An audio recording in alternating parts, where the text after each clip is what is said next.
성도 여러분 평안하셨습니까? 10월 16일 새벽 기도회를 시작합니다. 오늘 우리에게 주신 하나님의 말씀 열왕기하 25장 7절부터 마지막 30절까지 말씀입니다.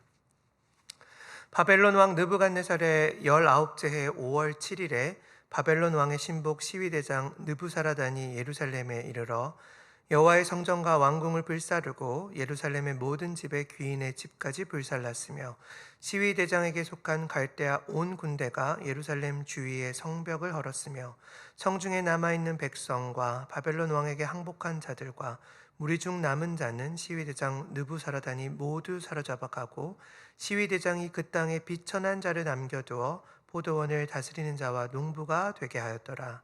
갈대아 사람이 또 여호와의 성전의 두 놋 기둥과 받침들과 여호와의 성전의 놋 바다를 깨뜨려 그 놋을 바벨론으로 가져가고 또 가마들과 부삽들과 부집게들과 숟가락들과 삼킬 때에 쓰는 모든 놋 그릇을 다 가져갔으며 시위대장이 또 부름기는 그릇들과 주발듯 곧 금으로 만든 것이나 은으로 만든 것이나 모두 가져갔으며 또 솔로몬이 여호와의 성전을 위하여 만든 두 기둥과 한 바다와 받침들을 가져갔는데 이 모든 기구의 놋 무게를 헤아릴 수 없었으니 그 한 기둥은 높이가 18규빗이요 그 꼭대기에 놋 머리가 있어 높이가 3규빗이요 그 머리에 둘린 그물과 성류가 다 놋이라.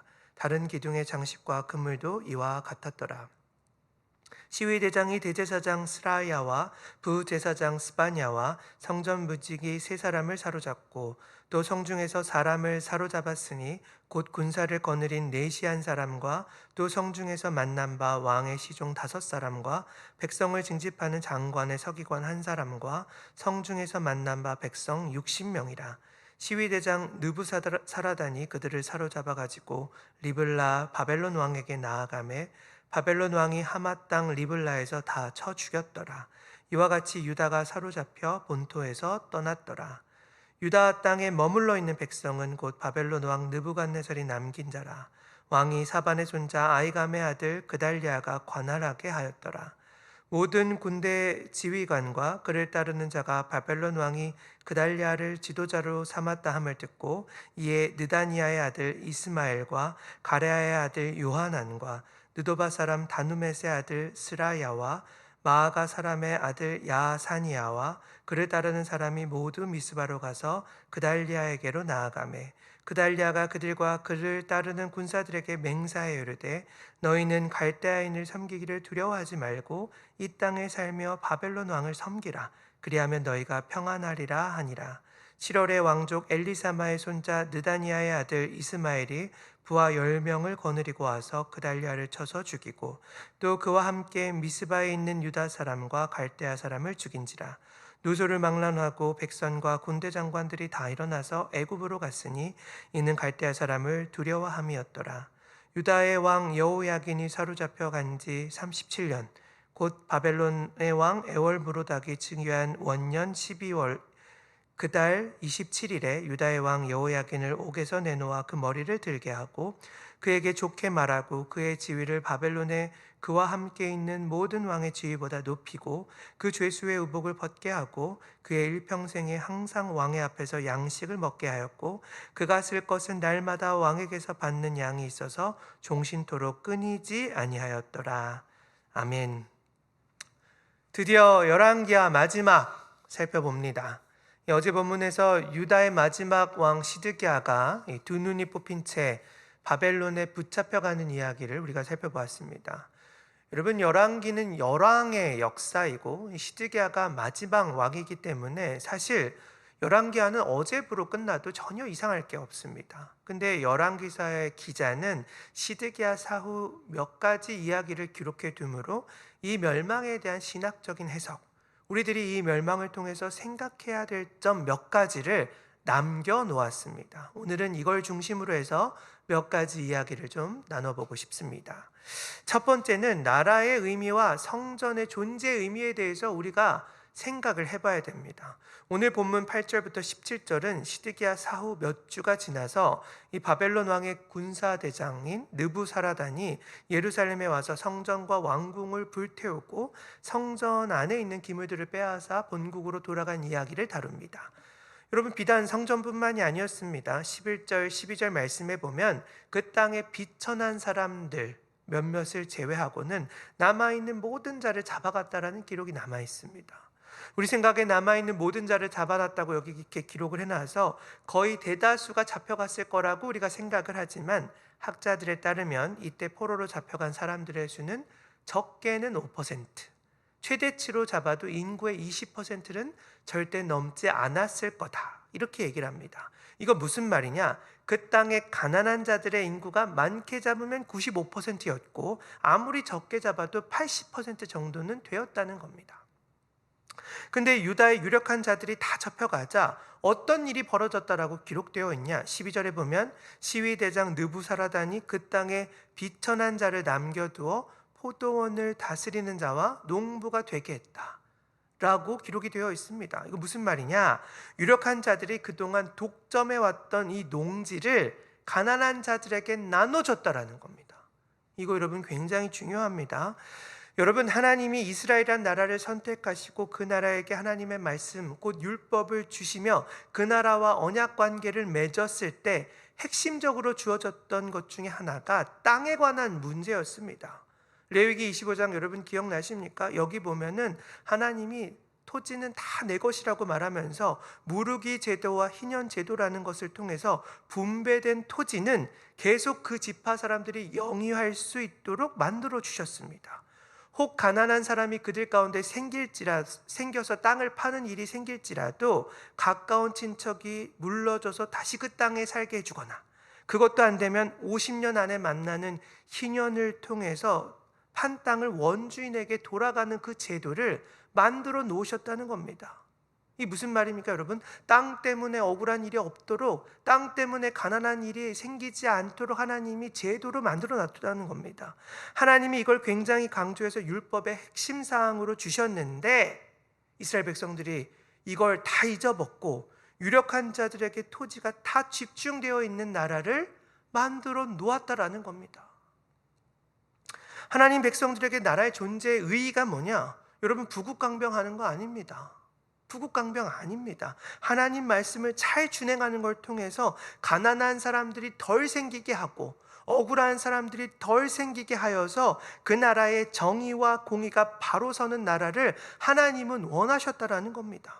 여러분, 인간이 만든 사회라 가난이 아예 없어질 수는 없겠죠. 근데 저마다 율법의 정신을 소중히 여겨서 가난한 사람이 서로 생긴다 할지라도 금방 일어설 수 있는 구조적인 틀을 만들어주는 것, 그게 나라의 존재 이유이고 통치자가 존재하는 의의였다라는 겁니다.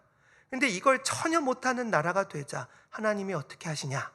나라를 아예 없애버리시는 겁니다. 너희들 다시 생각해봐라. 또 여러분, 성전도 마찬가지입니다. 오늘 본문에 보면 성전 다 불태워지고 성전 안에 있는 기물들도 약탈해 가고, 심지어 우리에게 야긴과 보아스라고 알려진 성전의 두 큰 놋기둥까지 뽑아가는 걸 볼 수가 있습니다. 오늘날로 치면 교회가 불태워지고 교회 안에 값비싼 물건들을 사람들이 다 도둑질해 가는 겁니다. 여러분, 이걸 하나님이 허락하셨다라는 건데 왜 이런 일이 벌어지고 있냐? 이게 중요하겠죠? 하나님이 무력하거나 하나님이 존재하지 않아서가 아닙니다. 성전의 존재 의의를 상실하면 하나님께서는 더 이상 그것을 성전이라 부르지 않고 망하도록 허용하시더라는 겁니다. 이 얘기는 여러분 여러 예언서와 예수님의 사역에서 한결같이 성경 전체에서 나타나는 모습입니다. 이사야 1장 여러분 기억하십니까? 거기서 뭐라고 얘기합니까? 너희들의 무수히 많은 예배 다 헛것이다. 너희들이 성전에서 드리는 무수히 많은 저 재물 내게 구역질이 난다. 내가 받기에 지쳤다. 이런 구절들이 남아 있습니다. 예수님도 뭐라고 말하십니까? 헤롯에 의해서 몇십 년간 아름답고 화려하게 지어지는 이 성전을 바라보시면서 우리 주님께서 뭐라고 얘기하시냐? 저 성전 무너지고 사흘 만에 내가 다시 세울 거야. 이런 말씀 해주십니다. 왜 이런 말씀들을 해주시냐? 성전의 존재의 의의는 거기서 그냥 형식적으로 예배드리는 데 있지 않았기 때문에 그렇습니다. 성전의 존재의 의의가 뭡니까? 사고치고 와서는 죄책감을 덜기 위해서 하나님 앞에 예배드리고 또 나가서 사고치고 이러기 위해서 성전이 존재하는 게 아니라 예배를 통해서 은혜 받고 끊어졌던 하나님과 교제가 다시 회복되어서 이 성도가 세상 가운데 나가서 하나님 뜻에 부합하는 삶을 살도록 만들어주는 곳이 성전의 존재 의의였더라는 겁니다. 하나님은 이 정신을 잃어버리고 형식만 남은 성전을 어떻게 하시냐? 예언자들을 통해서 돌아오라, 성전이 그게 아니다, 이렇게 여러 차례 말씀하시지만 그게 듣지 않고 그게 이루어지지 않자 어떻게 하시냐? 성전을 불태워버리시더라는 겁니다. 불태워버리세요. 여러분, 이 본문을 얘기하면서 우리는 한국교회 이야기를 안 할 수가 없습니다. 여러분, 교회의 본질, 성도의 본질은 무엇입니까? 단순히 예배드리는 데 있지 않습니다. 모여서 예배드리고 끝, 여기 있지 않습니다. 하나님과의 교제가 회복되면 하나님의 뜻이 깨달아져야 되는 겁니다. 가난한 자들이 교회에 와서 덜 가난해지고, 억울한 자들이 교회를 바라보면서 내가 저기 가면 살 수 있겠네, 우리 하나님이 저기 계시기 때문에 내가 저기 가면 살 수 있겠네 생각하는 것이 교회의 존재의여야 되는 겁니다. 성도는 그걸 하기 위해서 예배드리고 은혜 받고 하나님의 사람으로 다시 조직되어서 세상 가운데 내보내지는 것이 교회와 성도의 역할인 것입니다. 여러분, 이건 열왕기 기자가 그달리아 이야기를 남겨둔 것을 통해서도 확인할 수가 있습니다. 그달리아 이야기가 그 다음에 이어지죠. 22절에 보면 바벨론 왕이 시드기야를 잡아가고 사반의 손자요 아히감의 아들인 그달리아를 총독으로 임명했음을 알 수가 있습니다. 이 얘기 여러분 여기서는 짧게 기록되어 있지만 예레미야 40장에 아주 자세하게 이야기가 기록되어 있습니다. 여러분, 거기 보면은 그달리아가 예루살렘이 아닌 미스바라는 곳을 털어잡고 통치를 시작하는데 그때 어떤 일이 벌어졌다고 기록되어 있습니까? 오늘 본문에도 아주 잠깐 소개되는데 유다 사방에서 사람들이 몰려와서 남녀와 유아 그리고 빈민이라 표현된 가난한 자들이 그 곁으로 몰려왔다라고 기록되어 있습니다. 근데 그달랴가 그들에게 뭐라고 얘기를 하냐? 바벨론 왕 너희들 두려워하지 말고 섬기면서 너희들은 포도주와 여름과일과 기름을 모으면서 이 땅에서 바벨론 왕 섬기면서 그냥 살아가라, 이런 얘기를 들려줍니다. 포도주, 여름과일, 기름, 이거 성경에서 한결같이 풍요를 의미하는 데 사용되는 단어들입니다. 어떻게 빈민, 나라에 있는 백성들이 이런 것들을 얻으면서 살아갈 수가 있겠습니까? 이거 여러분 명확한 겁니다. 왕족, 귀족, 고관들이 가지고 있던 땅 분배하면 거기서 얻어지는 수익을 통해서 가능한 겁니다. 그러자 여러분 어떤 일이 벌어졌다라고 기록되어 있는 줄 아십니까? 예레미야서 40장 12절 말씀에 보면 그달랴 밑에 모여든 가난한 사람들이 포도주와 여름과일을 심히 많이 모았다라는 기록이 남아 있습니다. 아주 잠깐이지만 가난한 자들이 태평성대를 누릴 수 있는 시대가 그때 잠깐 왔다라는 겁니다. 여러분, 나라가 사라지는 건 슬픈 일이죠. 근데 나라가 사라지자 어떤 일이 벌어지냐? 가난한 자들이 행복을 누릴 수 있는 시대가 왔네? 이걸 성경이 기록하고 있다라는 겁니다. 나라의 존재의 의미 여기서도 확인할 수 있는 거죠.